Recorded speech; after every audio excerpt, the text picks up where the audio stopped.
Well, the little live button just popped up, so I guess we're live and ready to go. This is the Senate Agricultural Committee, Friday morning, February 19th. And this morning, to start with, we're going to discuss our on-farm composting bill, better known to a lot of people as the chicken bill. And we took testimony earlier this week, and there were a few items that needed to get adjusted between the Agency of Natural Resources and the Agency of Agriculture. And I believe they've been working on getting that balanced out and straightened out so that both agencies feel comfortable with the draft. And I know Michael, legal counsel, has been working on updating those, but I'd like to, I guess, welcome Kathy Jameson and Carrie Jaguar back to the committee. And maybe before we get to Michael, Kathy, would you like to give us your side of the issue and how it's worked out, and then we'll go to Carrie for a response, and then to Michael to run through the change. Sure. So we have been working very collaboratively with the Agency of Ag since we last met. And just this helps me remember, we had, basically two parts of the proposal. There's the part that we had all discussed and agreed upon that represents pretty much what was in S-265 last year. We're not proposing any changes to that. Yeah. And the Agency of Ag has a proposal, and this is where I probably should let Carrie describe that, but it's a broader soil amendment fertilizer program that would provide them appropriate oversight of materials that are used on agricultural lands. That's the part we've been discussing over the last couple of days. We are in agreement, I think, on everything in that proposal, except one thing. And we're really close. And I think we have some language that we could perhaps, and I don't want to put any words in Carrie's mouth, but so I'll say the Agency of Natural Resources has language that we could offer that I think would deal with that last remaining issue. And so that's just setting the table. So the issue is that the Agency of Natural Resources has oversight of composting facilities in Vermont. The first part of the bill, certain on-farm composting would go to Agency of Ag, but we'll still have, A&R is still going to have, and will continue to have, oversight of composting facilities and that are not on farms, or the bigger ones. Right? And they are generating product. And the one thing we want clarity on in this bill is that the Agency of Ag's oversight of soil amendments, particularly when it's these compost products coming from solid waste managed facilities, that their oversight is with respect to agricultural uses. And Carrie has a better way of saying that, and I'll let him share that. However, A&R still wants to retain jurisdiction over what these materials need to be as far as the quality when these materials are used elsewhere. And elsewhere could be on industrial sites, brownfield sites, public works, roadside mediums, non-agricultural uses. So we just want clarity about that one issue.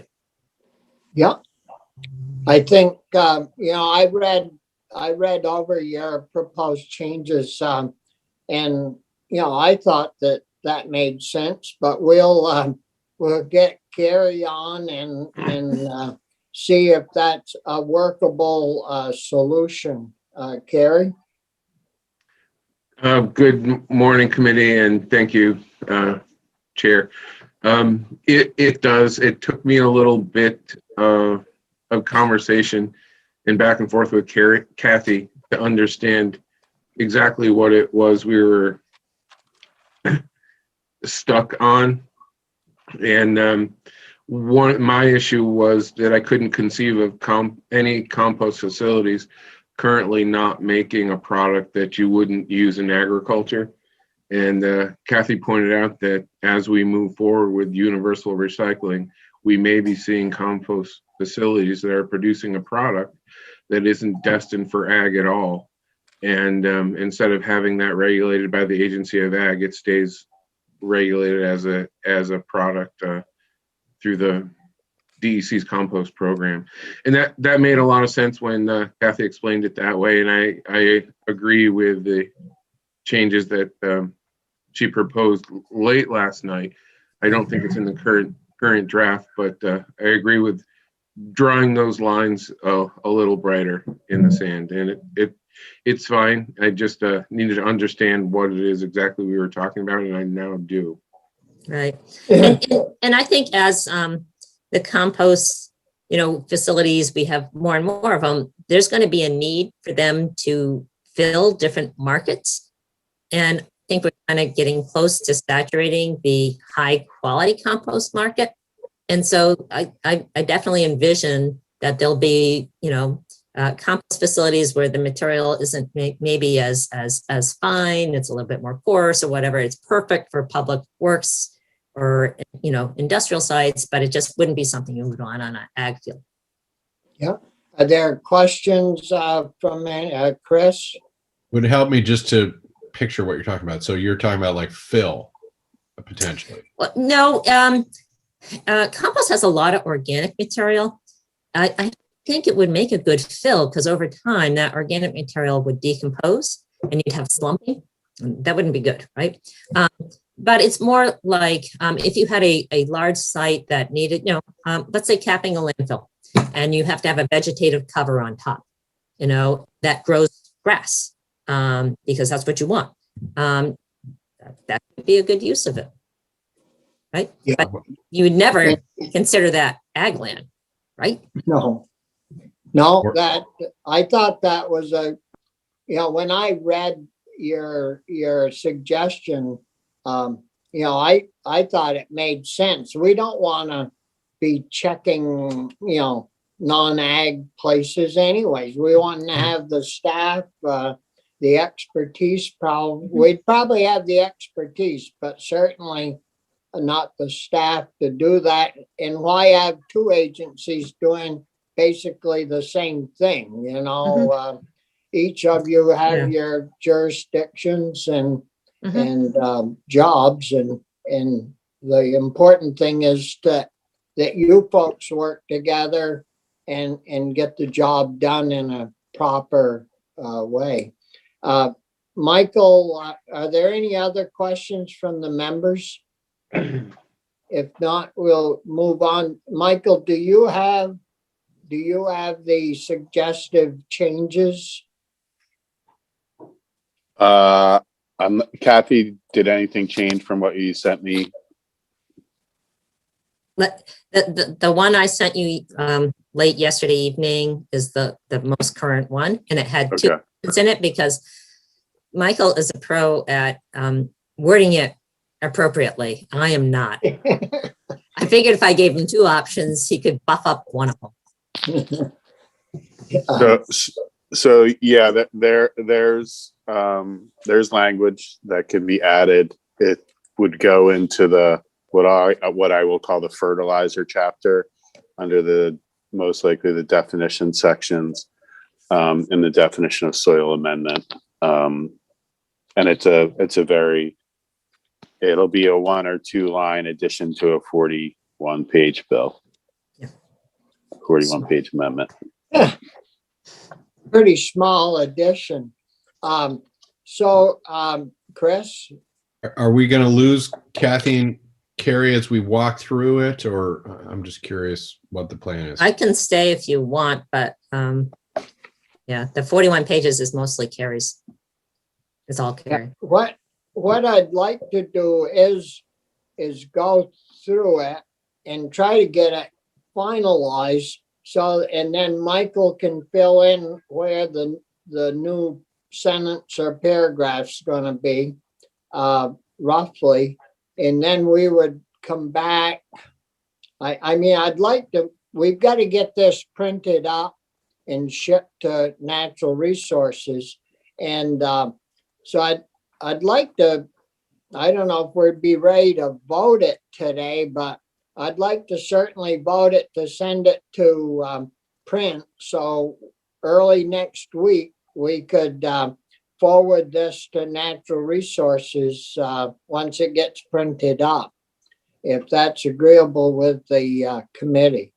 So why don't we may as well start right at the beginning and run through it quickly, Michael. And we all know it. Well, Corey wasn't with us last year, but he was in Natural, so he's familiar with the language to some degree as well. But we may as well start right at the beginning and run right through it.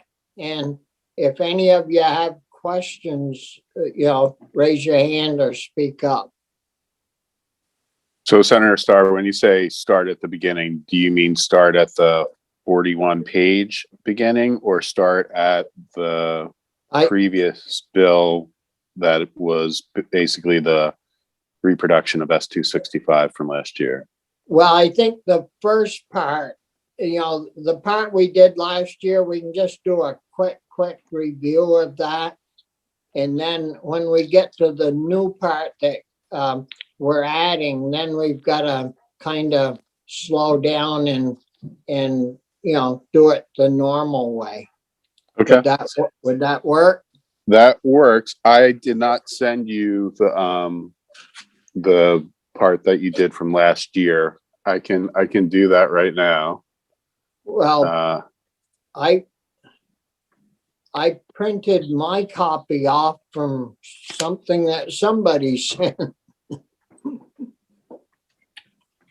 It's on our website, right? Yeah, I believe. I don't think Kelly changed anything from what she gave you previously. I think Kelly's on, so she can opine on that. Morning, Kelly. Good morning, Senator Starr. That's correct, Michael. I have not changed anything from the draft that is on the committee's website. Okay. Well, I will. Kelly, do you want to walk through the first part, the S265 part, Sure. or do you want me to do it?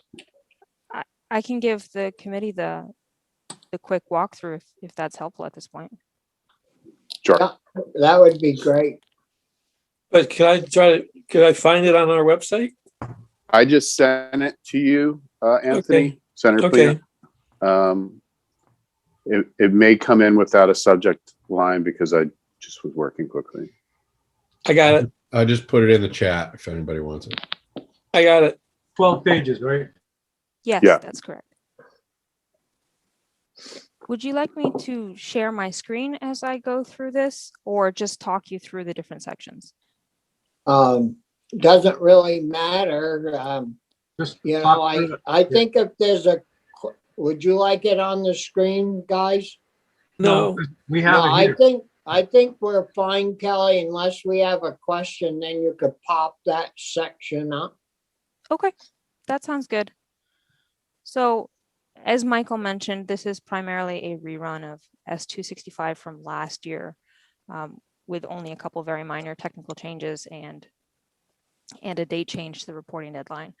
But to walk through the different sections, the first section of the draft would amend the definition of farming under Act 250, which is the principal definition of farming that's used in the statute, including for the RAPs, the required agricultural practices. So the first section of the bill would provide that farming includes the importation of 2,000 cubic yards per year or less of food residuals or food processing residuals onto a farm for production of compost. And that's provided that the compost is principally used on the farm where it is produced and there's a definition of that provided under the same section, or that the compost is produced on a small farm that raises or manages poultry. And then also under section 1, there are several definitions, including a farm, food processing residuals, food residuals, and as I mentioned, principally used, as well as small farm. So all those definitions are drawn from existing sources of current law. Sorry. And so that's section 1. Section 2 would amend the required agricultural practices rule and include the same definition of farming that I mentioned in section 1. Section 3 would establish an agricultural residuals management program at the Agency of Agriculture to manage this residual waste. And then section 4 through 6 would just make amendments to ANR's existing solid waste authority to clarify that the farms that are producing compost under the provisions that I outlined in section 1 would not be subject to ANR's solid waste management authority.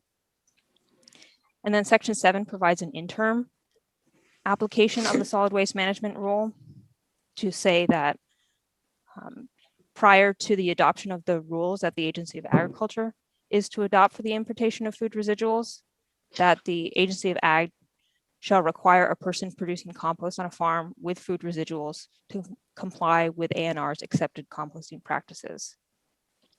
And then section 8 would just provide that the Secretary of Agriculture and the Secretary of Natural Resources would submit testimony to the General Assembly on or before January 15, 2023, regarding the importation of food residuals onto farms for the purpose of compost production.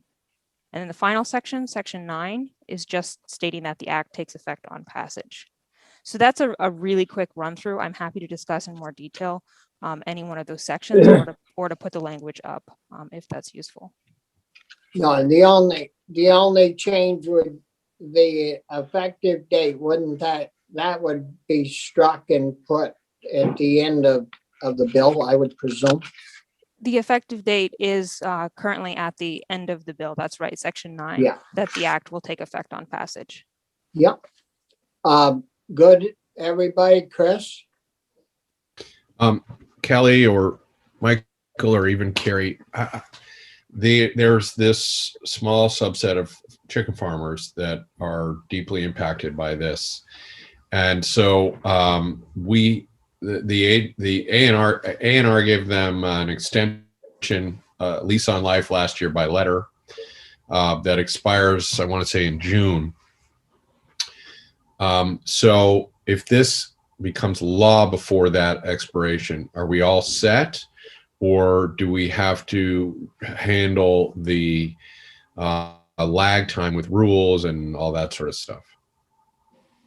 So, and maybe Michael can add to what I'm about to say, but section 7 of the bill as it's currently drafted provides for the application of interim solid waste management rules. So after this bill is passed, but while the Agency of Agriculture is in the process of drafting rules, a person producing compost on a farm would have to comply with sections 61101 through 61111 of ANR's Vermont Solid Waste Management Rules. So while the Agency of Agriculture is drafting rules, there is an interim procedure specified under this section 7 that the solid waste management rules of ANR would apply. And I guess more specifically, my question is, they just have to comply with those. That's not sort of, they have to take it upon themselves to comply, correct? As opposed to they're not actually engaging with ANR. ANR is not inspecting if they want to get set up, any of that. So there are existing procedures specified under that section of ANR solid waste management rules. Michael, do you want to add on to this? Sure. Chris, the Agency of Ag will be implementing and enforcing those provisions for those farms. The farms won't have to engage with ANR. It's basically saying that the interim standards for ag are what are in ANR's rules. And the I can't remember which farmers were in last year. They went through and looked at 1101 through 1111. They're not entirely ecstatic to have to follow those provisions, but they say that that can be done. It's acceptable. Maybe Caroline or someone else could further opine on that, but I think it's a good interim step to the final rule. That But satisfies me. I just want to make sure we weren't tripping over ourselves here. And that was in the bill prior, that's been in the bill from day one. And, I mentioned it several times to Natural Resources that we weren't, because they were asking, well, did you make any changes to the bill that we had last year? And I said, no, we just added on to better protect our soils and do a better job in having better soils into the future with those changes. So I'd rather not tinker with that. I think it's a minute, issue.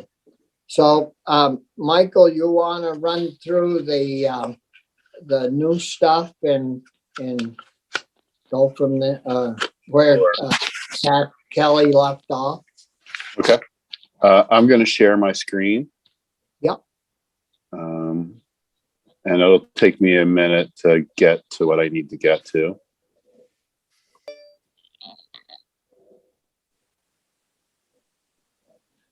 All right. Can you see my screen? Yes. Yes. Okay. All right. So generally, what this language, well, let me step back. I think you all know that the Agency of Agriculture already regulates commercial feeds and it already regulates fertilizer. And generally the two programs or two chapters follow a similar system. They require the manufacturer, distributor of the product to register, pay a fee, and then there are standards for the quality, labeling, and other provisions for the product. So what is being proposed in this new language is that additional products would be added to each chapter for registration and regulation by the agency. Under the commercial feeds chapter, the new products would be animal health products, which is defined on the first page as any product marketed to prevent or cure or enhance or protect the health or well-being of livestock, poultry, or other domestic animals that does not provide nutrition, does not require a prescription from a licensed veterinarian, is not intended for cosmetic purposes, or is exempted by the secretary by rule. So that would be a new product that would require registration and regulation by the agency. The other new product would be feed supplements. And a feed supplement is a material used with another to improve the nutritive balance or performance of the total and intended to be fed undiluted as a supplement to other feeds or offered free choice with other parts of the ration separately available or further diluted and mixed to produce a complete feed. So then the Mr. Chair. remaining... Chris? Yeah, sorry, Michael, but I just want to make sure, this is probably a stupid question, but we took great care in the food scraps language to be sure that we were not tangling with feed, right? With definitions of feed and all of that. And so would we be worried that we're putting them in the same bill? I mean, maybe that's idiotic to ask, but I remember us having that as a great concern last year. Well, it was of great concern last year, but the ultimate resolution doesn't really address feed at all. What how these two interact And Carrie might be a better person to tell you how he envisions the language you reviewed last year and just reviewed with Kelly and this language. But remember, you create a residuals program underneath the language you just reviewed with Kelly. And that program is going to need resources, staff, and otherwise. And so the agency generally pays for its programs, many of its programs, not all of this, many of its programs with fees. And so this is partly going to be used to fund the residuals management program. Yeah. And Carrie, do you want to supplement that? You captured it, Mike. But essentially these are products that are currently orphaned. The document I sent earlier, there are a number of states that do register animal supplements. Companies send their products and their labels to us for registration, and we send their check and their labels back because we don't have authority to register feed supplements. This just captures what the companies are already trying to do and provides seed funding for some of the projects that we would like to see happen with the residuals management program. Right now we're using pesticide program funds to test ag commodities for PFAS. That could essentially in the future come out of the funding that's being listed in this bill to support the residuals management program.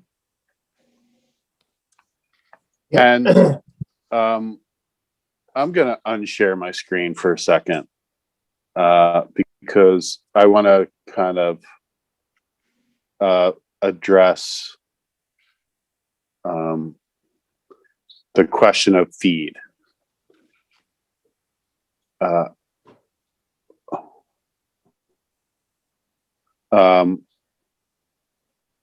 You didn't fully eliminate that question. If farms are going to be importing food residuals, there are FDA rules for the use of food residuals as animal feed on a farm. Primarily, the overarching umbrella one is that it can't be adulterated. You can't eliminate those requirements.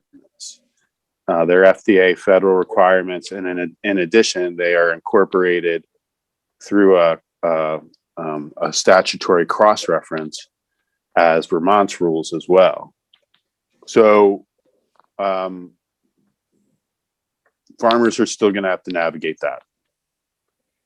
And there's still potential enforcement, and there's still potential liability if they're feeding their animals adulterated feed. Would that be regulated by the feds somehow, Michael? Well, the feds do have that authority, but Yeah. It's primarily, in my opinion, going to be regulated by the Agency of Agriculture. And that, FDA. Go ahead. sorry, Mike, but that Food Safety Modernization Act is really what brought us to the situation we're in, and you having to draft this bill, with the fact being we couldn't call it feed. We were willing to go with allowing chickens access to compost or chickens that forage on compost piles as a solution, but that solution didn't satisfy all the pieces that folks have asked for over the years. So I think we've gotten closer, but that the passage of the Food Safety Modernization Act is why we're here today, and that's those sort of handcuffs that the agency was wearing with regard to what is and isn't a feed in the adulteration piece and the good manufacturing practice requirements. All of that is what landed us here today talking about this bill. Well, what basically, eventually, we may have to make some updates to this bill as we move forward, but you think we're in the best shape we can be in at the present time to go forward, or do you have a suggested change, Michael? I don't have a suggested change, but I wanted to bring you back to what the language that Kelly just reviewed with you does. When the question came up about the use of food residuals for feed and in composting, there was the question of whether or not that shifted the regulatory authority over those operations from the Agency of Ag to A&R, and what that shift meant in terms of the general regulatory structure of farming on those farms. Would it jeopardize their Act 250 exemption? Would it jeopardize their land use exemption? Would it subject them to additional environmental regulations, et cetera? That anxiety about what that meant was kind of what generated the bill that's in front of you. And by defining farming in the way that you do, that importation of that fairly discrete amount of food residuals over the year and for the purposes that are delineated, that now is farming, and that keeps those operations under the umbrella of the Agency of Agriculture and provides those operations with all the benefits that farming receive in the state, and they don't have to interface with A&R. Those operations still have to navigate multiple other provisions of law, water quality, labor, compliance with the RAPs. So this is not a wand that you're waving that cures all ills or all regulatory burdens that operations. I don't think we ever intended to have a wand do that. Right. We want this to be done properly. If somebody's going to do it, to be done environmentally sound and proper. So, I think that's good. So I'll go back to the other bill. Yeah. Okay.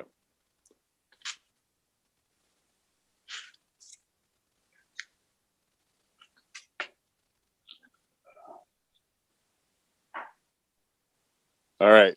Can you see it? Yeah. All right. So the second new product that's going to be regulated under the commercial feed chapter would be feed supplements. So I already read through that. I won't read through it again. Right. But hello? Yeah, we can hear you. Okay. And then most of the remaining changes are conforming changes throughout the chapter. And because the chapter is fairly long, you have fairly a significant amount of conforming changes. The one other significant change is the fee. So you'll see that there's a registration and fee for commercial feed, and now it'll include feed supplements or animal health products. You'll see that there's a prohibition on distributing these products unless they're registered. And then there's the fee. It's $105 per product for commercial feed or feed supplements, and similarly, it's going to be $105 for the animal health products. The funds are deposited into a special fund, 6 VSA 364, and going to be used for implementation of this chapter, but the agency also has some discretion to use those funds for other purposes. Now, maybe this question's for Carrie. Is that $105 the fee that's already being charged, or is that a brand new fee? It is the fee that is currently on the books. That's the price to register a feed in the state. We're not proposing to change it at all. Yeah, okay. Is that But an you are- annual fee? Yes. Thank you. Chris? Does this apply also to stuff that people buy for their dogs and cats in the pet store, or is it only in the ag universe? It is pet food products as well, Chris.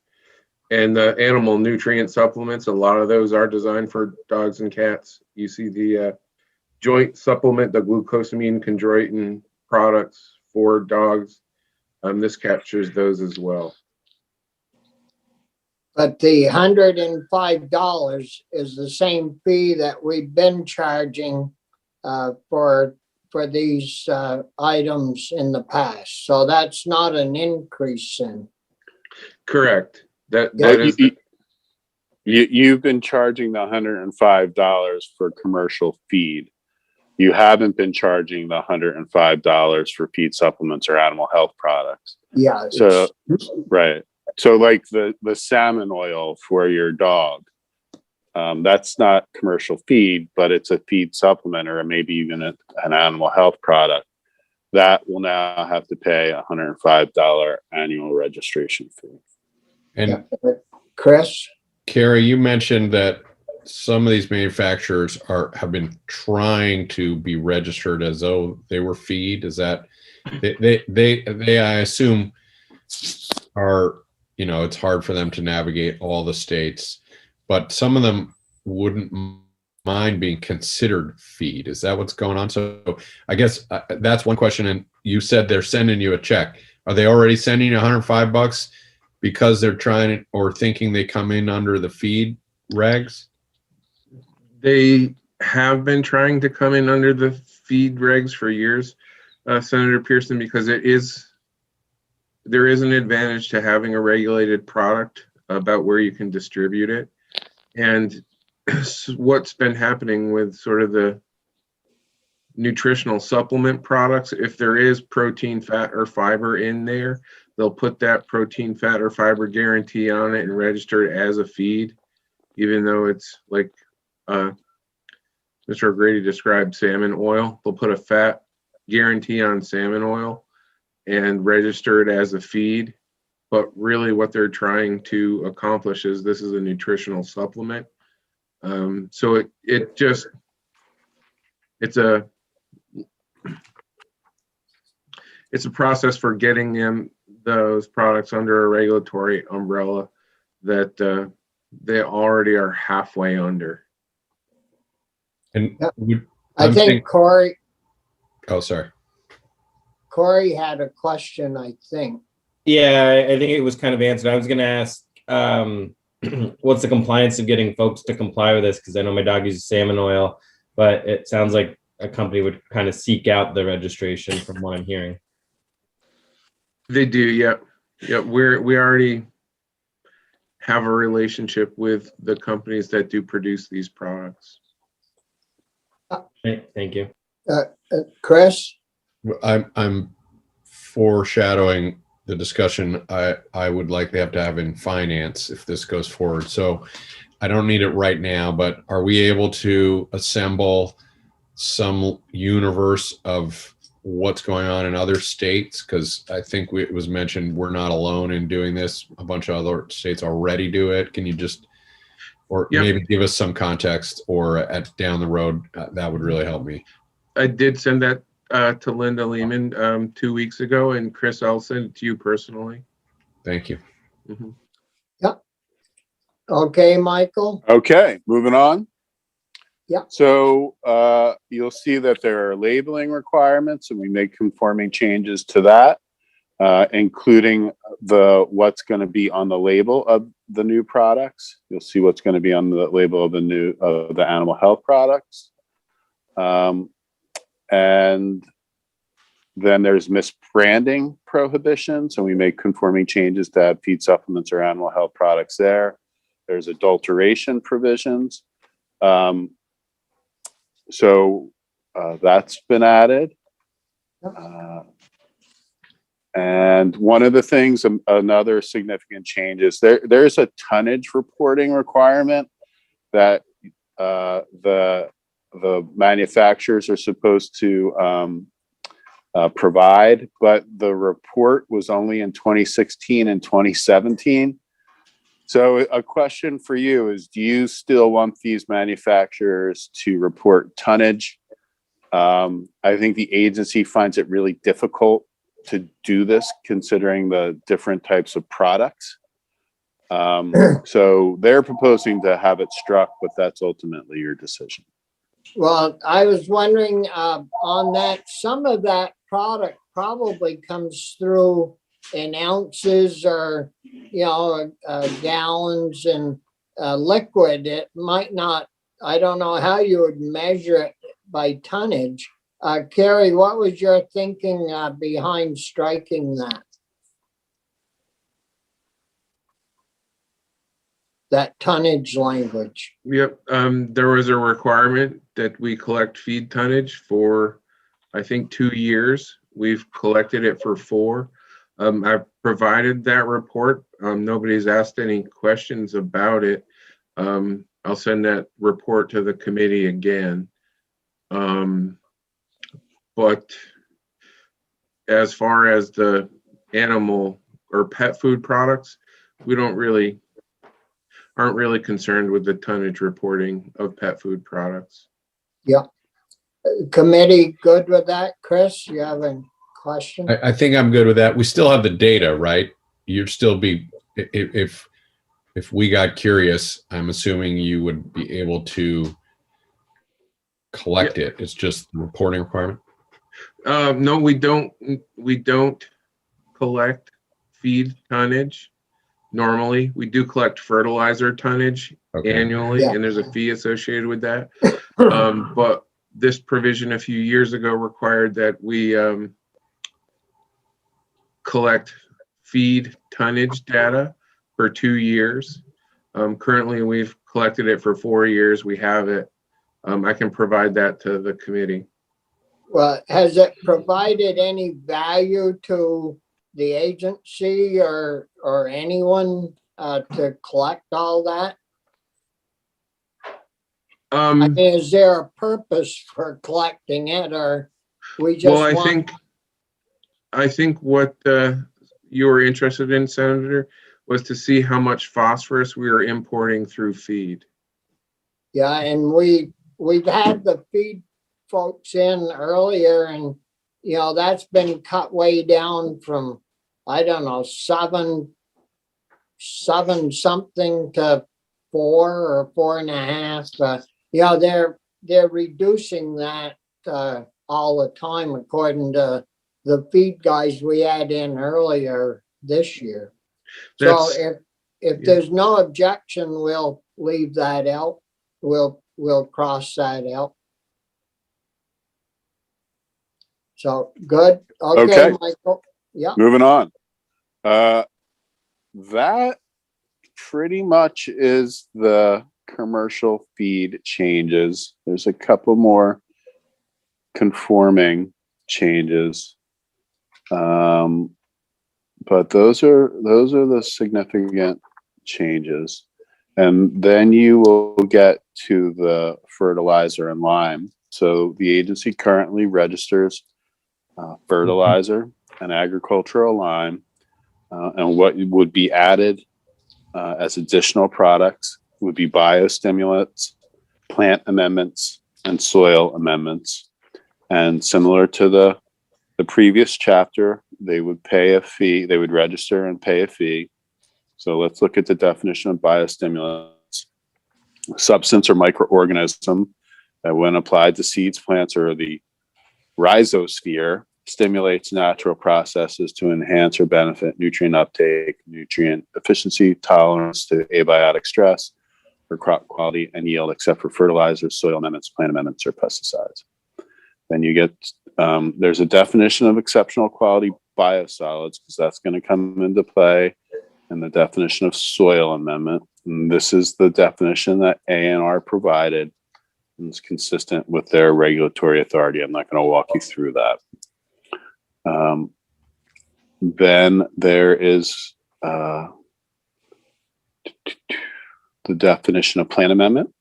Any substance applied to plants or seeds that is intended to improve growth, yield, product quality, reproduction, flavor, or other favorable characteristics of plants, except for fertilizer, soil amendments, ag liming materials, animal and vegetable manures, pesticides, plant regulators, and other materials exempted by rule adopted under this chapter. And then you will get to the definition of soil amendment. Substance or mixture of substances that is intended to improve the physical, chemical, biological, or other characteristics of the soil, except fertilizers, ag liming, unprocessed animal manures, unprocessed vegetable manures, pesticides, biostimulants, and other materials exempted by rule. And this is where the language that ANR and the Agency of Ag have been negotiating. Right now, it says an exceptional quality biosolid product marketed and distributed for use in the production of an ag commodity is a soil amendment unless specifically registered under this chapter as a fertilizer.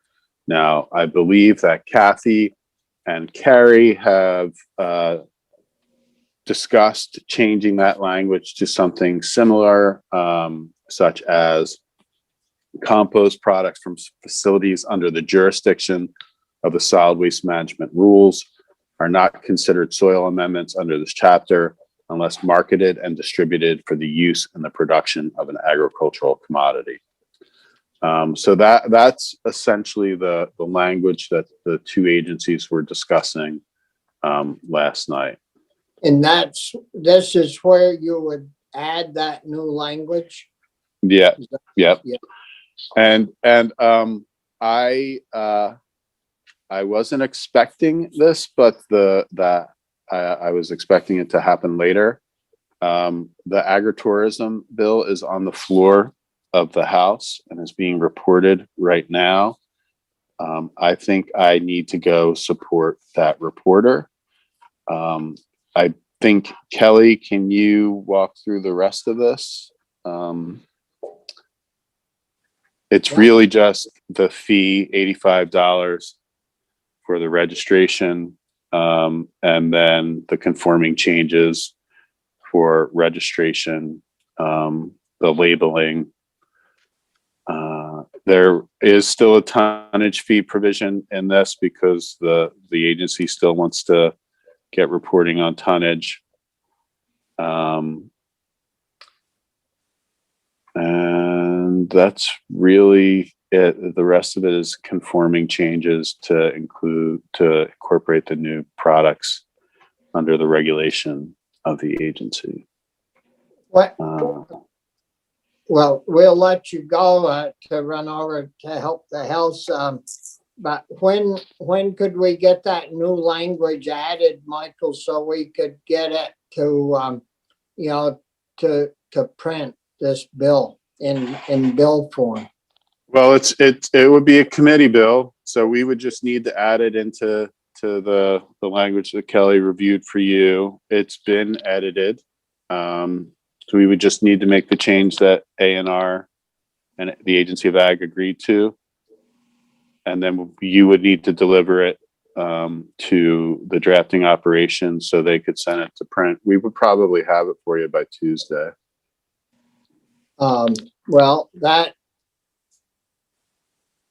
So when would we get it back from? See, what we got to do is get that shipped to Natural Resources. So they've got the week, sometime next week or the following week to review it and move it to finance. So we need to get this, done as soon as we can. Right. So it's a committee bill, right? So it'll get sent right to the floor.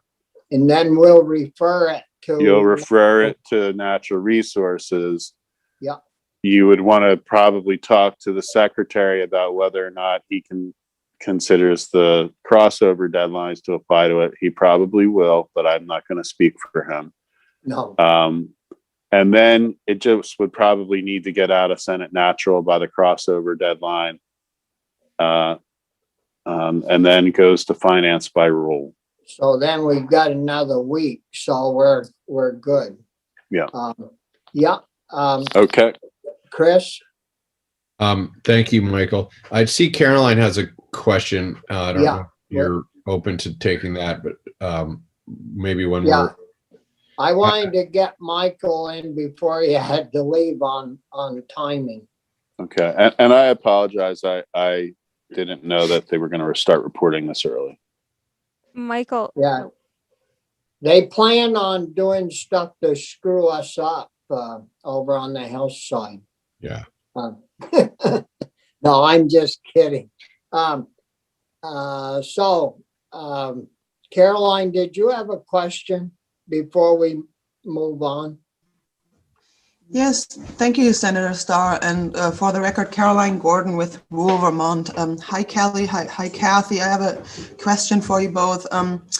Just wondering how the proposed added language about jurisdiction remaining by A&R for compost generated not for agricultural use.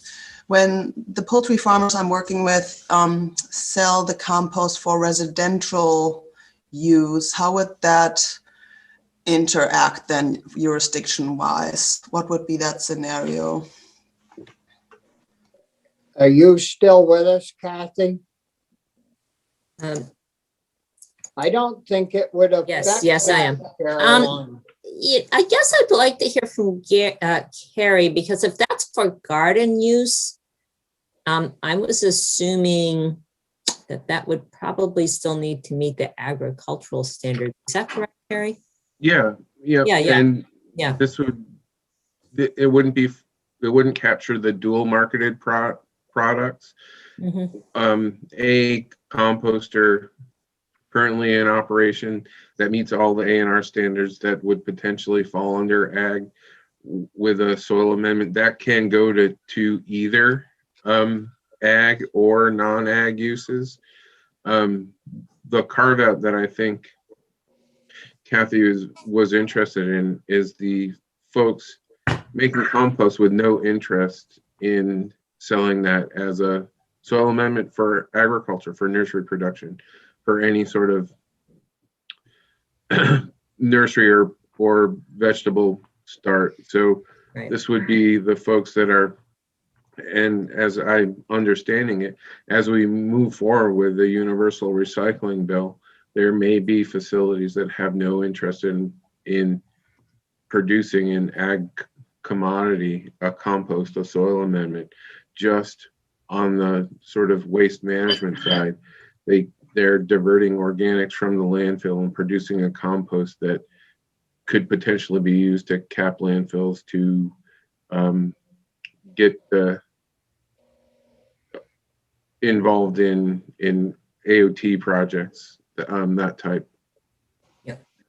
Right, but my understanding is if it's being used for residential gardens or whatnot, that it would still need to meet the ag standards. Yep.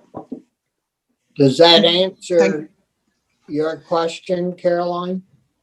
Yeah, I think it does. Thank you both. Yeah. And just really quickly, as Kathy and I had sort of drawn the line, Caroline, the folks that are producing compost now are really involved in the high-end market of soil amendments and compost products. They've really captured the high end of that market. This would be for the low end of the market, just to ensure that A&R would continue to regulate them and they wouldn't slip through the cracks. Yep. Or if we set a standard for a soil amendment that was too high, that these other composts couldn't meet because of the way they were made, there's still an avenue for those to be land applied. That was really what Kathy's, that's what sold me. right there. Yeah. That's it. Yeah. Chris, did you have a question? Yeah, my question is for Carrie. Now that we would be allowing feed supplements and soil enhancements to be registered and sort of certified in that sense, do we then own any? Does the state sort of saying these work? I mean, there's a lot of, you know, Snake oil. dubious products out there, particularly in the pet world, I'm sure. So just talk to me about that. Are we giving it a stamp of approval, or how do we protect ourselves, or is that just not even an issue? No, it is, Senator, and that's the sort of design concept behind all of this. There has to be a level of efficacy that's understood when those products are registered. Right now, they're not registered, they're not regulated. You can provide any snake oil magic pill you want, and nobody's looking at what's in that product. It's currently, that had been true in the pet food or pet animal supplement market for a long time, but with the NASC, the National Animal Supplement Council, a lot of that has been eliminated, whereas the NASC is doing those studies that you're talking about. This works for that, this works for that. And if the NASC guidelines allow us to some assurance that these products are working. The other side of that right now is the soil supplement or the plant supplement. We have seen across the country products being sold with claims of, biostimulant claims that actually, and they're being sold under an organic label that actually have synthetic pesticides in there that do the job. And if those products aren't registered and regulated, we have no way of removing them from the shelf other than to refer them to the federal government. This allows us to test those products for the claims that they're making. Plant growth regulators make it into a lot of the specialty fertilizer market these days. And I think you understand that I'm talking about the sort of. So with our new lab that we have, I mean, we are geared up so we can do this type of testing, I would hope. And so actually it's going to be a plus for our people that buy these items to make sure that they are somewhat what it says on the label, right? With the labeling law and. Correct. Yep. Yeah, so it's not just an administrative thing. There's actually, you'll have to come up with standards, or you'll just hinge it to the national standard you were talking about. Correct. And Senator, what really piqued my interest was a lot of the adulterated products that are being sold in the cannabis space in the Western states that have legalized. They're selling basically neem products, which is an organic fungicide and insecticide with chlorpyrifos in it. And because it's being sold as a leaf shine, the chlorpyrifos is actually doing the insecticide work, but it leaves a residue on the cannabis. And we've seen there are a number of products that in that space that are reaching the market that don't meet the current criteria, and they're being marketed as soil amendments.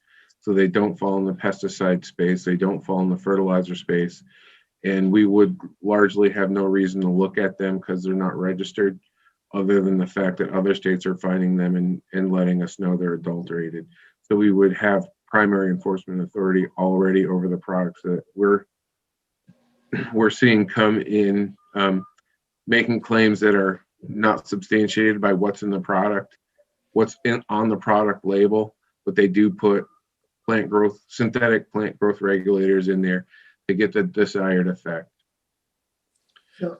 as well as, sorry to keep rambling here, but Well, it's important for us to understand, some of these purposes, because I'm sure that, well, I'm not sure, but we could possibly get questions in regards to, well, why are you even doing this, and why is it important? And no, it's good to have this discussion, because we're going to have to answer to somebody eventually.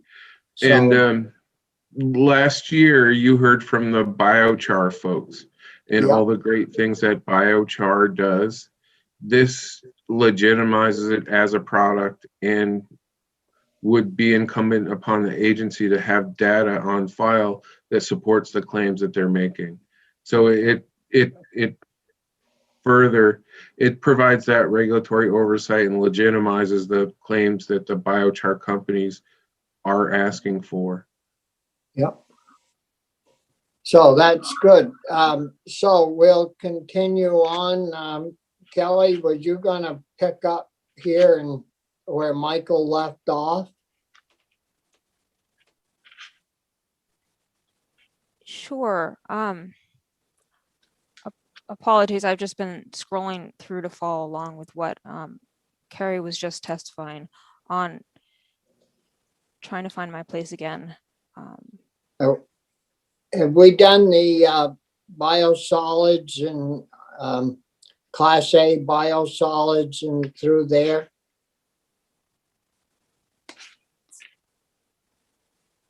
I can Kelly, start there. I Carrie, believe we were on the $85 fee for fertilizers. okay.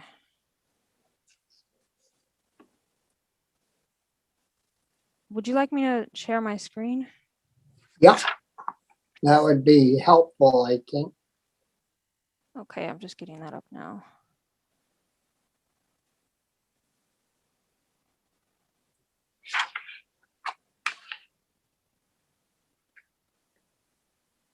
Oops. Apologies, I just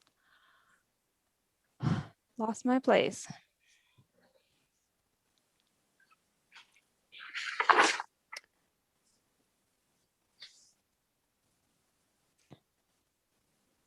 Okay. Sorry about the technical difficulties.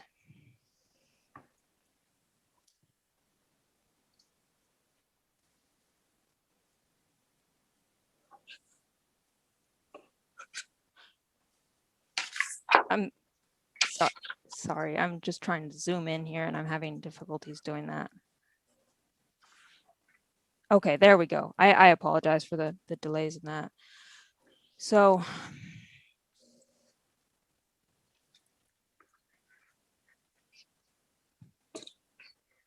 I'm just not having a good time with this where I'm at.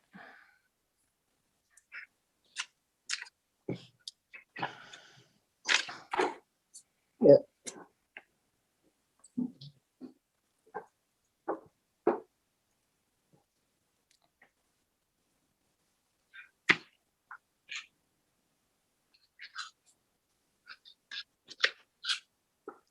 Okay, I think I've got it zoomed in and back on the $85 registration fee.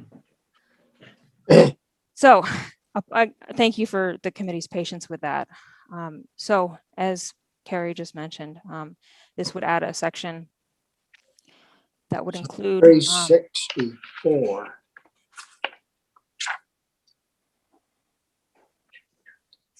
So we're in the portion of the bill that relates to soil amendments, and this is the registration fee for biostimulants, plant amendments, and soil amendments.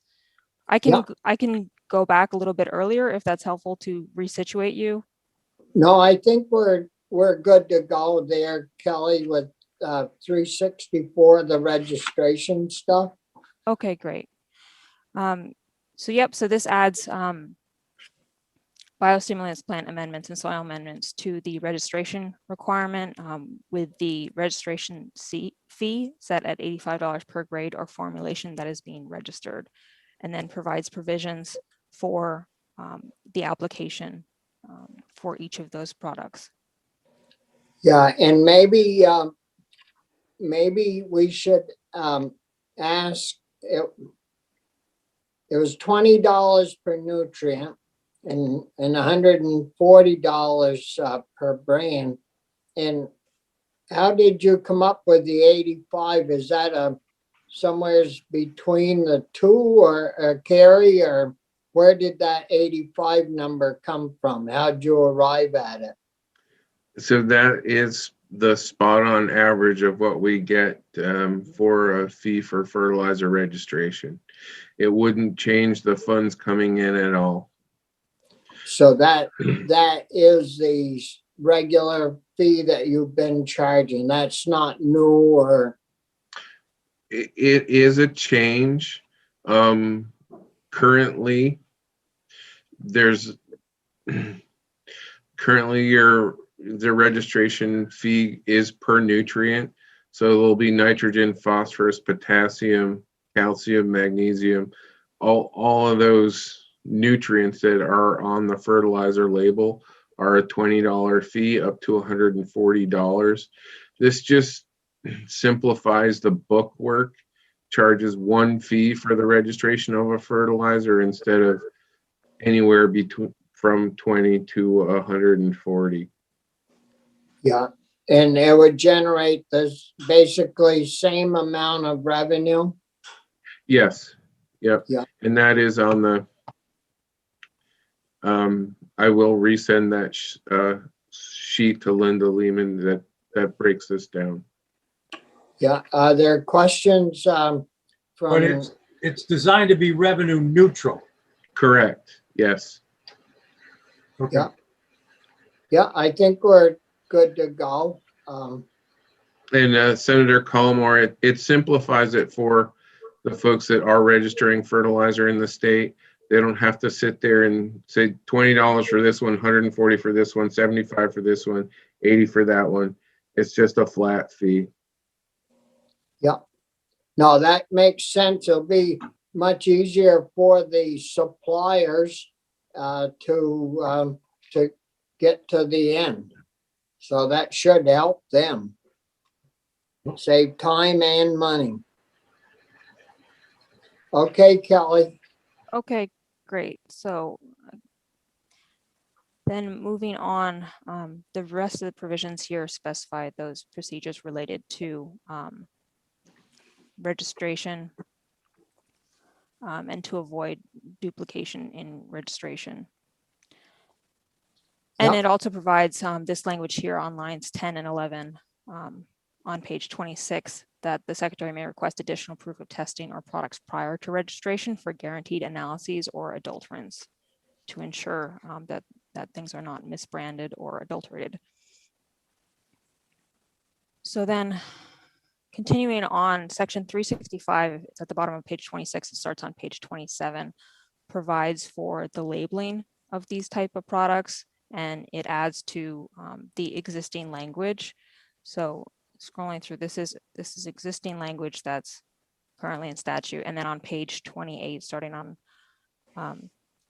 line 4, it adds the provision for biostimulants, plant amendments, and soil amendments, and the labeling provisions for those products. So providing the information that you can see listed here. Yep. And then we just moved this provision related to time to come into compliance to the bottom here. And then moving on to the next page for tonnage fees. This is page 29. This is again existing language, and then it adds a provision stating that persons distributing a biostimulant, plant amendment, or soil amendment in the state shall report annually on or before January 15th for the previous year ending December 31st to the secretary, revealing the amounts of each formulation of biostimulant, plant amendment, or soil amendment, and the form in which the biostimulant, plant amendment, or soil amendment was distributed within the state. And then provides that each report shall include a written authorization allowing the secretary to examine the person's books for the purpose of verifying tonnage reports. Biostimulants, plant amendments, and soil amendments are exempt from tonnage fees. So it requires reporting of tonnage, but exempts from tonnage fees. And then And Kelly, so farmer that is accepting a limited amount of food scraps to make compost would have to file this report. Is that right?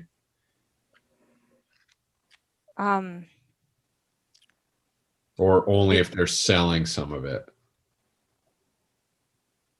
if they fall into the definitions and provisions of this draft language as defined here, in other words, if they have to register under the provisions of this chapter, then yes, they would fall into this reporting requirement. Carrie, do you want to speak to your intent on that?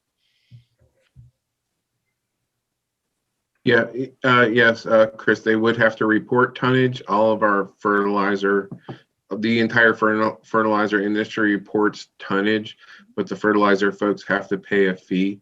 The soil amendment folks would have to also report tonnage because we do want to have a handle on how much Class A biosolid is coming into the state, for instance.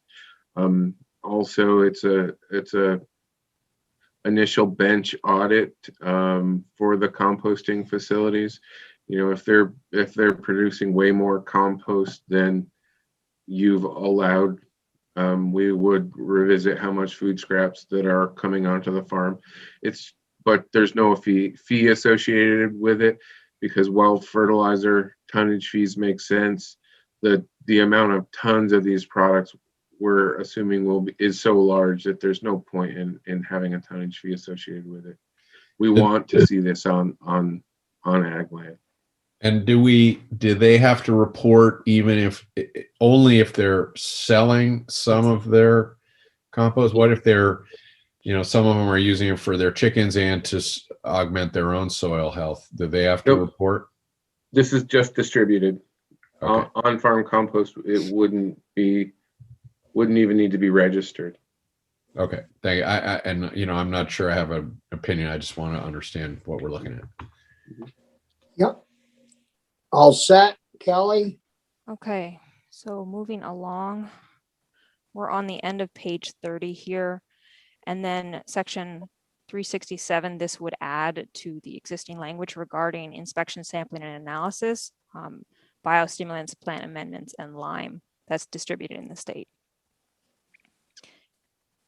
Yep. Again, these are just the conforming provisions to add biostimulant, plant amendment, and soil amendment to the existing language relating to inspection.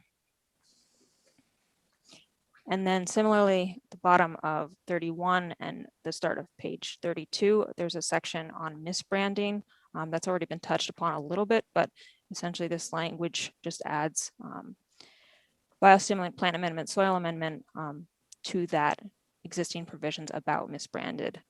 It also adds a provision here on line 7 of page 32 that it contains unsubstantiated claims. In other words, if a product makes claims that it cannot substantiate on its product labels, that constitutes misbranding. And then continuing along, similarly, section 369, it adds that existing language, again, biostimulant, plant amendment, soil amendment. And here, I think this language should be noted on page 33, lines 5 through 7, that the product, if it contains any deleterious or harmful ingredient in an amount sufficient to render it injurious to beneficial plant life when applied in accordance with directions for use on its label, or, and this is the new language, lines 5 through 7, or if uses of the product may result in contamination or condemnation of a raw agricultural commodity by use, or if adequate warning statements or directions for use that may be necessary to protect plant life are not shown on the label. So again, There this is any when questions? Speak up, guys. Yep. Okay, Kelly. okay. Maybe I do have a question, just overall, because we're looping in a bunch of products now that have to be registered. Is it inherent in that process that the agency can reject the registration? Just say, no, we're not going to. I'm assuming that, but I haven't seen it anywhere. Yes, I'm about to proceed to that. That's later on in this language. And then at that point, Senator Pearson, if you have questions, I can answer those. Okay, so this is the adulteration section. And then at the bottom of this page, it adds, again, conforming amendments to the existing language on publication.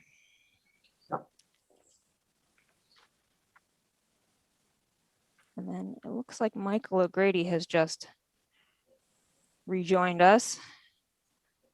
So Michael, we are at the top of page 34. If you want to take back over the walkthrough, or happy to proceed how you want to. Why don't you finish up? There's only 6 more pages.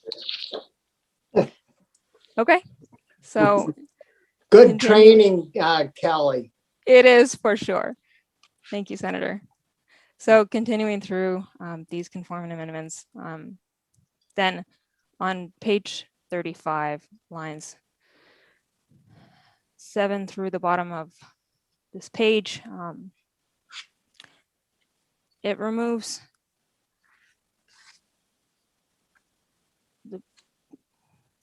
some older language. And then I don't know if Michael, if you wanted to say anything specifically to that section, otherwise I can just keep going. No, that is there was a public information requirements about the use of fertilizers when you banned phosphorus in residential turf. So this is just getting rid of that old requirement. Okay, so proceeding Yep. on the end of page 35 and the beginning of page 36, it just is the rules authorization for the secretary to adopt rules necessary to implement. And then section 372 just continues on.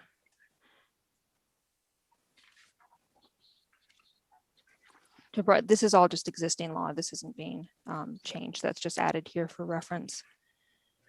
And then section 374, again, conforming amendments, adding biostimulant, plant amendment, and soil amendment to the existing language related to short weight. Yep. And then Senator Pearson, this is the language that I was referencing, where this adds to section 375, cancellation of registration, that states that the secretary is authorized to cancel or suspend the registration of any fertilizer, biostimulant, plant amendment, soil amendment, or lime, or refuse a registration application if he or she finds that the provisions of this chapter or the rules adopted under this chapter have been violated, provided that no registration shall be revoked or refused without a hearing before the secretary. And then on that same vein, section 376 adds to the existing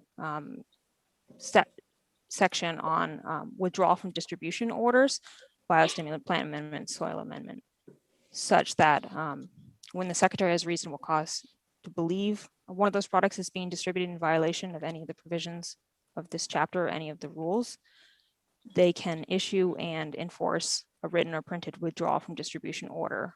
So again, this is just conforming amendments to that existing authority that the secretary has for fertilizer or lime under the current statute. Does that answer your question, Senator Pearson, from earlier? Okay. I guess it does spark another question though. There's a bunch of these products that are on the shelf right now. Is there some place in here where we handle that lag, or for current what's inventory, or how does that handle? How do we handle that? Michael, do you mind Yeah, jumping in? Sure. Yeah. So it's an annual registration, right? And so the next registration period, so they're not required to be registered right now, and they won't be required to be registered until the agency's next registration period. And Carrie, when is the next registration period? So they do stagger. Oh, okay. Our pesticide registrations are in November. Our feed is, well, our Fertilizer is March and April, and our feeds are after that. Well, no matter when we have it, there will be some products on the shelf. That will. So how do you handle that? Yeah. Yep. You know, Senator Pearson, there would be education outreach to the companies that produce these products. First of all, that they do need to be registered, and we do a significant amount of marketplace inspections. We regulate the entities that put these products on the shelf fairly significantly there, because they do sell generally feed, seed, fertilizer, and class A or B pesticides. So we're in these stores frequently. Well, so do we have to, if I own a little pet store or a pet section of my general store, and this has taken effect and we're after the registration deadline, do I have to take unregistered products off, or am I allowed to sell them off? We would work with the registrar, not necessarily the store, but the company that produces the product to get that product registered.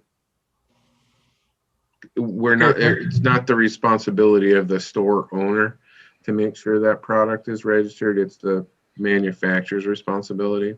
Okay, thank you. So the phrase withdraw from distribution is not the same as, for instance, cease and desist.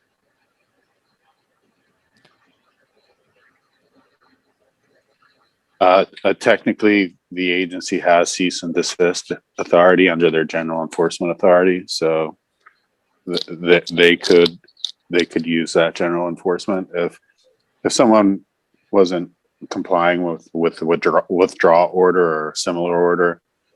That's when you would see a exercise by the agency of its general enforcement authority. Okay, thank you. And that would still be placed on the manufacturer, I would presume, right? Correct. Yes. Yeah.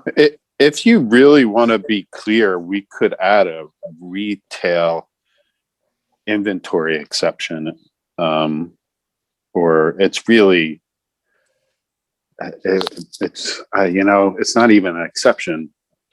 It's because the retailer doesn't have the responsibility. As long as the responsibility is upstream from them, I'm okay.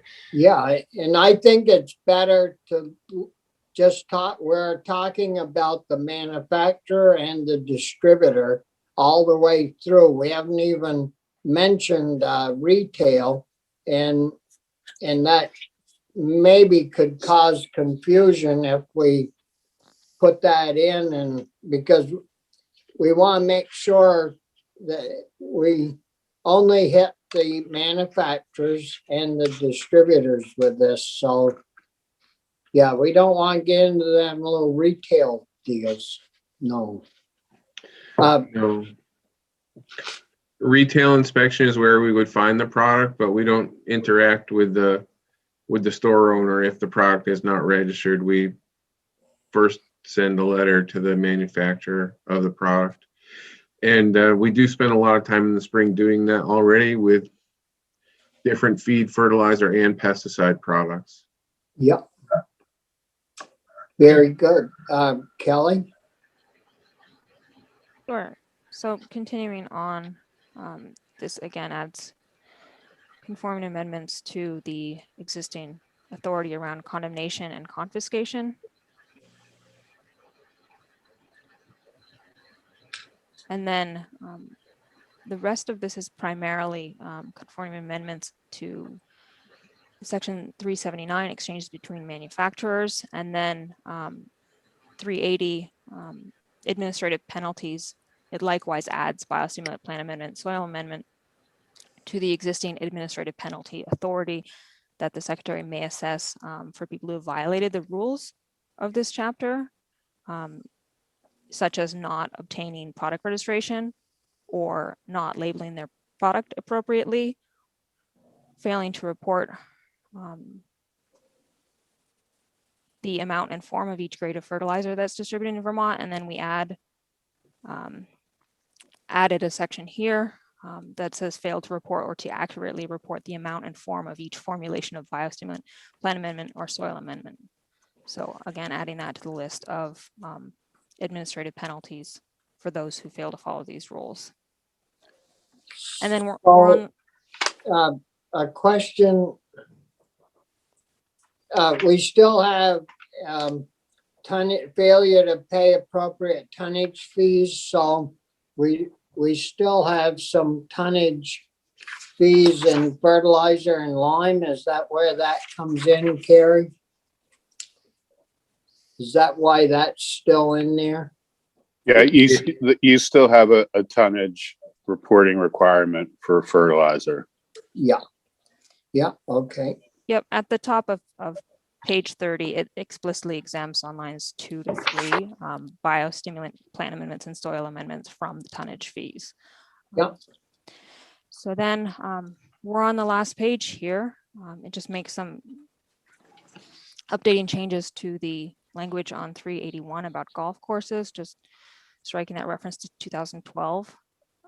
And then the last section of this draft is the effective date, which states that the act shall take effective on July 1st, 2021.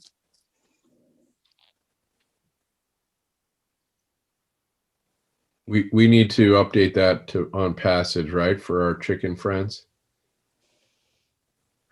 Yeah, I mean, we're gonna have to incorporate the two provisions. So we're gonna have a new effective date section. Okay.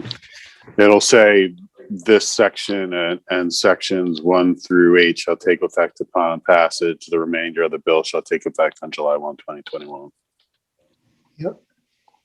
Another question, Chris? Yeah, Carrie, I thought, and it could be my mistake, I've been distracted. But I thought that part of your hope here was to gain some foothold for on-farm plastics.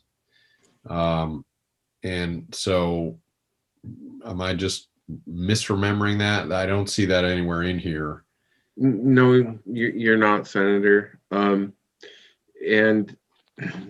we can, in the future, modify the charges of the agency's residual management program. Initially, like I said, I intend to use the funds generated to get a handle on PFAS and PFOA to establish an agricultural risk assessment on those chemicals. You know, when it's used on the soil, what's the risk to the farm? Does it make it to the milk, for instance? But the fees generate about $150,000 a year, and you will be seeing the agency's ag plastic report sometime this session, and that has some opportunities in it. The folks that do recycle plastic in the state would like to see ag plastic balers strategically placed around the state for that bale wraps, for silage covers, and moving ahead in the future, once we wrap our head around the PFOA, PFAS issue, get that dealt with, these funds, in my mind, I could envision them being used to fulfill some of the opportunities highlighted in that plastics report. Okay. We don't. Go ahead. Sorry, I didn't mean to cut you off. I don't think it necessarily needs to be highlighted, but that is where I would envision the residuals management program heading in the future. And just so I understand, the PFAS and PFOA details you're talking about, those potentially show up in current soil amendment products, and so that's where, because here's where I'm coming from. The Senate's going to be interested in that because we've done a lot of work, obviously, on PFOA, and so I just want to make sure I understand it, particularly for our friends at Senate Natural. So that comes in through the soil amendment registry. Is that right? Yes, yes, it does. The Agency of Natural Resources runs their biosolid Class B biosolid program. If it's not a Class B biosolid and it gets produced or gets processed into an exceptional quality biosolid, the DEC largely loses control. It's no longer done under a permit, and those we don't necessarily know where those products are going. They're just sold in the market as a soil amendment or as a fertilizer. This provides us an opportunity to make sure that those products are not impacting raw ag commodities. Right now, we've got a grant with a lab where we're ready to start analyzing fluid milk. We just have to proceed cautiously. What about, I don't know if this is even appropriate, but earlier we had a presentation from people from Casella about their DRAP process in Williston, I believe. Who checks on that to make sure that the plastic is getting out of those products that they DRAP and that the waste products are clean of plastic? Do we have somebody that in state government that even has control over that? Do you know, Michael? Yeah, yes. So they need a solid waste certification to operate, because they are managing mandated recyclables and other waste products. So A&R is the entity that issues that certification and oversees its enforcement. Yeah. And you will likely, if you just look at the news today, or the one of the facilities has just recently had an administrative penalty assessed on it for a minor violation. For letting products go. It was just mishandling a hazardous material at the facility. Yeah. But that material, I believe, is going into a digester or something, so it's not going to farms anyways, I guess. So Anthony? Someone had sent me some material around the issue saying that the Casella type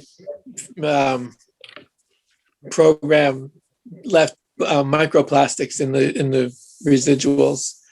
Yeah, I think it was Vermonters for a Clean Environment. I just putting that out there that they had contacted me about their concerns about microplastics in the residuals. I don't know if you've heard anything else about that, Michael. Um, I'm not saying there's anything we can do about it, but I would recommend that I know a little bit about it, but a little enough to be dangerous. I'd recommend you talk to Kathy about that, about if there's anything that can be done to manage that. Microplastic is a really, really difficult issue. And I don't want to say anything that may be inaccurate. okay. Kathy, do you want to comment on that, or are you still with us? Oops, sorry. I'm sorry. I didn't realize you were still here, Kathy. Sorry, I would have entrusted to you. Right, I was taking a little break while you were going through the proposed fees.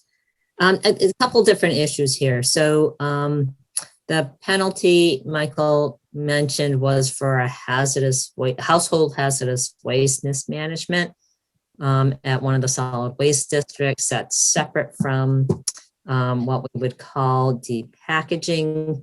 I think there will be more discussion in Senate Natural about this issue, but basically when we look at the food waste that we generate in Vermont, which last time we did an assessment, there was about 80,000 tons of food waste that we dispose every year. There's a portion of that, and it's more significant than you might think. I think it's like 37% of that is what we call packaged food. So if we really want to get at the climate change impacts that it comes from disposing of food and landfill, we need to address even that portion of food that's packaged. And what we'll see in other states like Massachusetts and others is that there is the technology to separate out the packaging from the food. And that is what is being proposed, actually permitted to be used in Chittenden County for that packaged material.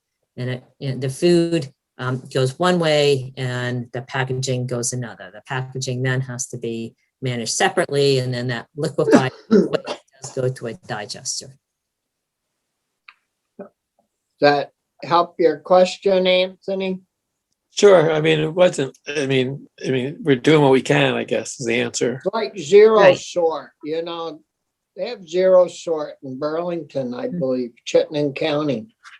And, but the, were there any more questions in regards to the farm plastic waste and what Carrie was talking about? And because that is still a pretty big issue amongst our colleagues, and you know, I know farmers are concerned about how to you know, handle that stuff and where they can take it, and we certainly don't need that. If we can't send our little plastic bags to the dump, we certainly don't want 200 feet sheets of corn silage stuff having to go to the dump as well. So Carrie, you guys are onto that, right? Yes, Senator, and as soon as our ag plastic report is finalized, I'll make sure we get on your agenda. Yeah. So getting back to our bill, so you think, Michael, by Tuesday, we could get that those changes in a draft and in the bill form? Yeah, we'll get it together into a committee bill today. Send it, give it to you. You have to send it to Nadine in drafting operations, because you know the chairs are for committee bills are supposed to sign off and give the House and give the committee vote. So we would just ask you to send Nadine an email. Yeah. So I guess, I mean, we're pretty good on the language. Is everybody fairly happy with the way the bill is at the present? And we'll have to look at that little section that Michael's going to add in. But the other sections is that all pretty much agreeable with everybody? Yeah. Which section was I adding in? The Pardon? effective date? Oh, the change from Kathy, I think, right? Oh, Yeah. okay. Yeah. Yeah, All right. that we've got to add that in, and Understood. I think we should look at that as a committee and approve that section. But the other sections, I don't think we have any questions at this point in time. And if there are any, please speak up. I'm good. Yeah. So Michael, I don't know your schedule next week. Can you plan to be with us for a bit on Tuesday morning to wrap this up? And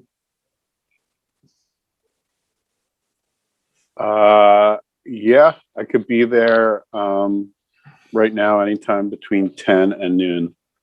Yeah. Well, we'll shoot for 10 o'clock because we want to get this moving. And so I think we're okay with our food scrap bill, chicken bill, fertilizer bill, lime bill. It's really it's grown like heck over the summer and fall. I mean, Carrie, you stay away from this until we get it approved on Tuesday. Yes, sir. It's all those healthy soils, the bill just grows really quickly. Well, I really think that, that it all makes sense now that, we've been through it all, that one complements the other and of course, working toward better soils and soil amendments. That's, with our ecosystem stuff, that's very important. So I guess, Kathy, want to thank you for all your help working with Carrie, and thank Carrie for your work.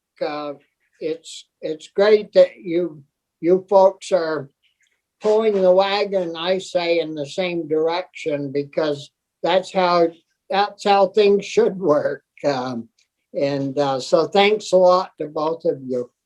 Caroline, are you happy with the way the bill is? Yes, Senator. So we had yesterday afternoon the opportunity to speak with Carrie and the poultry farmers for compost foraging. So we already had the chance to walk through the language with Carrie directly and have all our lingering questions answered. And at the end of the meeting, we were all excited to see the bill move. So I think we're good. Yeah. Hope you could understand me because my internet connection is not that stable. Yeah. So I guess committee, we're all set on this until we get that language drafted up and get it in the position, and it shouldn't take a long time Tuesday morning to kind of wrap that up. So so thanks a lot, and we'll move on to a different issue. We talked a little. You see you, Kathy.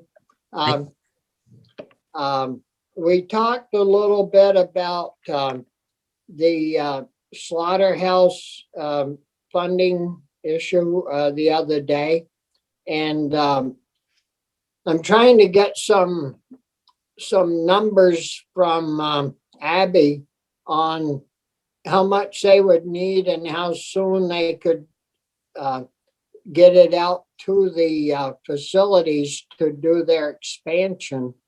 And because down in our money committee, we're talking about doing that early bill on projects that could get started maybe in late April or May, and not having to wait until July 1 and then take a month to get it out the door, and you're right back into fall. So, but I haven't received anything. Have you received anything, Linda, from the agency or from Abby Willard? I haven't, but I'll follow up on that. Yeah. And the other issue is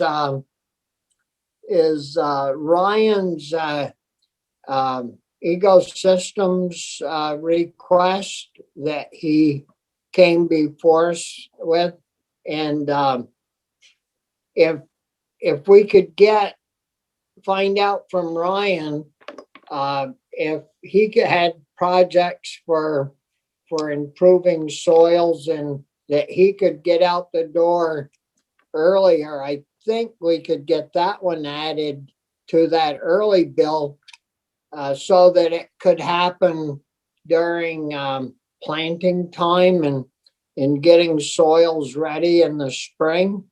A lot of times, if you wait until midsummer, you miss a whole growing season. So, I think I already talked to Linda about pushing Ryan a little bit on getting that over to us. Brian? Yeah, thank you, Bobby. I'm just wondering, and you know better than anybody here probably, do we need to actually have a bill? We're talking about appropriations, really, right? I mean, can we just write a letter? Yes, but what I'm talking about, I guess, I'm not talking about bill language. I'd like to get facts and figures that we could put in our letter to send over to Jane in approach so that, it explains a little bit why we're asking for this early inclusion in the budget stuff. Okay. I seem to remember the figure of 3 million for the slaughter, but that could be up or down from there. And I don't remember an actual number from Ryan. 250, I think it was, he was asking for. And he had a host of, ideas of where he could use that and move forward on a little bit of a faster track. And I think that would all, we would need to explain that in a short form letter to appropriations. I thought the bill that we got Senator Ingalls' bill through, that came to us earlier in the week. And then we got blessed with Senator Pearson's bill yesterday. No, we knew that was coming. Michael wanted us to look at that, and on the farm machinery repair bill, and the other issue we got kind of going, and we got to do this with Michael, is the farm labor housing that we heard about from Dan and Buster the other day. Michael, I think, is agreeable to put something in his housing bill that would allow that to, they could apply or whatever to get that done. Chris? Well, Sorokin is open to us figuring it out. The big chunk of the big slug of money, the 200 million for rental assistance that we'll never be able to spend, is enticing. But Mr. O'Grady and I spent some time, and that feels pretty unlikely. So we are still exploring it. We want to do something. We hope there's some opportunity, but it's not a slam dunk as of right now. So that's the 200 million, right? It's very hard to see how that works because that is truly geared to landlords and renters. And what we're talking about is housing that's part of employment and actually, physically upkeeping or renovating or getting up to code or what have you. On farm housing, the 200 million is rental assistance, people that are back pay, those kinds of issues. So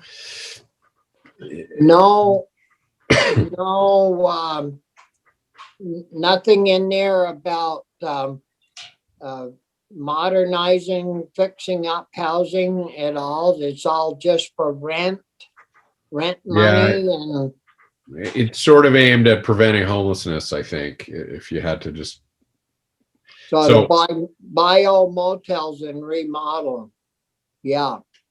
And tear them down in 10 years and take them to the dump. No, I think, We can compost them. yeah, So yeah, the 200 million has significant restrictions on it or criteria. It can only be used for rent, rental arrears, utilities and energy costs, utilities and energies arrears, and other expenses related to housing incurred directly due to COVID. And then there's income eligibility what provisions. does that last part mean, Mike? Well, Mike? remember the original CRF money and the Treasury guidance on what it means to be directly due to COVID. It has to be a response or a cost that you would not have incurred except for COVID. So weatherization and modernization of residential rental housing, it's probably not directly due to COVID. Well, And in addition, there's an income eligibility provision. So you're likely the landlord is not going to qualify because the income provision says it does not exceed 50% of the area median income for the household. So they have to be below the 50% income threshold in the area. So that's going to be a tough one for landlords to hit. So Plus, there's a specific provision that says landlords have to apply for their tenants. The landlords don't apply for themselves. They apply for their tenants and for the rent, the utilities, the arrearages. There's not a lot of opportunity for the landlords to use this money for anything other than the traditional cost that the tenant incurs. is there anything in the bill that allows you to trade that 200 million in for something that's workable? I think they had too many lawyers. No offense, Kelly or Michael, but they had too many lawyers working on this, I think. well, and it created a dangerous precedent because that money's not free yet. There are still people choosing not to pay their rent who could because they're waiting for this program to come into place. Yeah. Right. And another thing, when the landlord applies for the tenant, the landlord has to get the tenant's signature. Right. So that's going to be interesting. Yeah, that's Well, and they don't let you even add a fee. Like, I mean, I'm a landlord, but I'm effectively giving about $5,000 worth of loans to two different tenants right now because they're not paying their rent and the program ran out. yeah, they're hard up, right? Well, Yeah. they're working and they're working just the same they were before COVID. Yeah, but they could pay before, but COVID has caused them not to be able to pay their rent. So we're trying to figure out if there's a way to particularly, I like the idea of helping farmers pay for the copay and then grabbing USDA grants for on-farm housing. That was Dan's suggestion, maybe of getting money to go a long way. So we are trying to figure that out, right, Michael? Yeah. And excuse me, you've got some options about if the copay for the USDA program, you can't necessarily give them money for the copay, but you saw in Harvey Smith's ecosystems services tax credit bill an opportunity you have here. You can give tax credits for the cost share that they are paying. So you could potentially give a tax credit for that to help that farmer have an incentive to access the USDA program. So do farmers have any means of using a tax credit for anything? So Well, I guess if they never have income that's taxable, then they wouldn't need the tax credit. You're correct. yeah, and the Um, way it's been lately, there's probably a few that still could get tax credits, but I bet the vast majority wouldn't qualify. So are there any other means of picking up some funds there that would help with that? So we could get into the USDA funding for upgrading farm labor housing?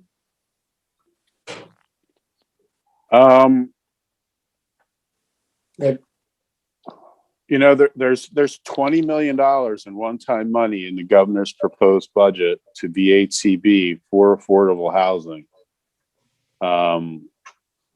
So I am sure that that's going to be tinkered with, for lack of a better term.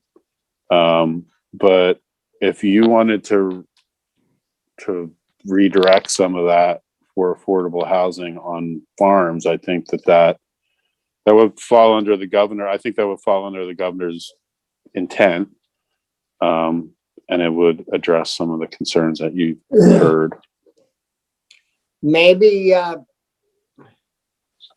I spoke with Gus a little bit about that, and I didn't push the issue. I bet that he might be interested in, setting aside a certain amount of money to help upgrade some of this housing. And I wonder if we could work a deal through his program that would open the door to that other federal money that the feds have set aside to help with housing. We might be able to put something together where, get a couple of million from Gus or $1 million, but it would leverage this other federal money through that federal program. Would you want to think about that, Michael? Yeah, I'm gonna send you all the fact sheet for the program. For the federal one? Yeah, for the federal one, and it includes a bunch of cross references to the federal rules, but it's not real in depth, but it gives you kind of a little snapshot of what's available.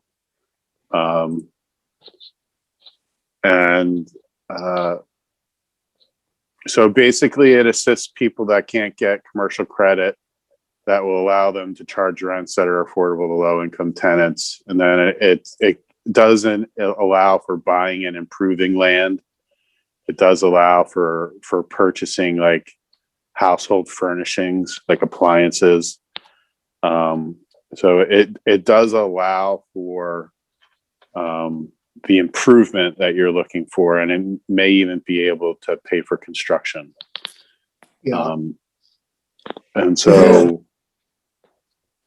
it's a loan.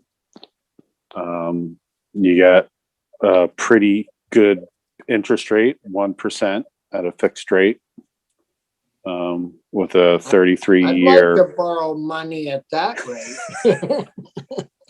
Wouldn't our college kids that get student loans like to get hold of some of that 1% money instead of 6 or 8? Yeah. Yeah, that's ridiculous. So you get a little snapshot of that. And then I had to dive deeper into the rules about, because there are grants available under it too. I have to dive deeper into that, because there's a 10% minimum cost share there. And I'd have to look at that, and maybe VHCB could leverage money for these grants. Yeah. That's where we would really do well if we could pay in 10%, get 90 out of the program. I mean, a little money would go a long ways, and so that So you're sending us that, Michael, and you're continuing to think about it? Yeah, it's on my list. My list is a little long these days because the House bill drafting deadline is Tuesday, plus the House committees had to get their budget letter to House Approps today. But it's on my list. Wednesday's fine. Okay. yeah, I'm just I kidding. know. yeah. Monday morning would be better. No, yeah, we have a little longer. The House, they're really pushing to get stuff over. So, and they do the heavy lifting first, and then it comes to us. Anything else, Chris? Yeah, we just got an executive order around the future of agriculture. So I mean, clearly, I would assume that would fall to us to do some analysis. There's a timeline baked into EOs. Is that right, Michael? 90 days. This is the first I've heard of it. Is it a state or federal EO? No, it's state. It just came out. We just got the press release while we were meeting. Oh, I haven't even seen it. Yeah. It's basically a committee. Pardon? It's a committee to look at Commission. the future of agriculture commission in Vermont. I was talking with Anson yesterday morning, and he didn't mention anything, but He's going to probably be it's the a guy. big secret. Super He's going to be secret. the guy running it. Pardon? He's going to be the guy running it. Answer. Yeah. Well, that's where it should start. Sure. Yeah. It'll be a good looking report then. I mean, there's a lot of work to be done there. That's for sure.